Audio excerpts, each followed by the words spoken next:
მოკლედ მეგობრებო, ბევრი რომ არ გავაგრძელო, ცოტნე და ჩელე ჩემპიონები ხართ. ზურა გირჩი ჩემპიონი ხარ და ჩელეს და ცოტნეს წამოსვლა სულაც არ ნიშნავს იმას, რომ შენ ჩემპიონი არ ხარ. კი ხარ, ძალიან გენდობი, ძალიან დიდ პატივს. მაგრამ ეს მაგრამაც არ გეხება შენ დასაკვირველია ზურა. მაგრამ გეხებათ ყველა ოპოზიციურ პარტიას, უნდა დაშალოთ ოპოზიციური პარტიები. აბსოლუტურად სულ ყველამ უნდა გაერთიანდეთ, შექმნათ ერთი. საზოგადოების წევრებმაც აუცილებლად უნდა გავერთიანდეთ. დამთავრებულია რა.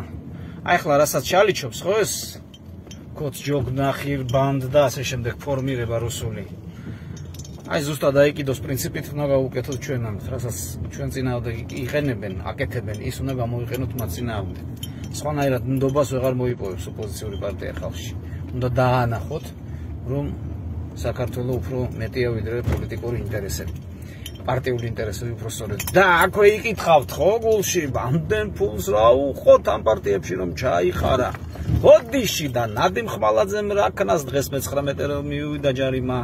საიდან გადაიხადოს იგივე სხვა ყველა დანარჩენმა ნარსიამ თუნდაც საიდან მოიტანონ ასე რომ გაისარჯეთ უფლი გამოუშვით და მიხედოთ ამ ქვეყანას გმადლობთ ყურადღებისთვის აბა ხეთ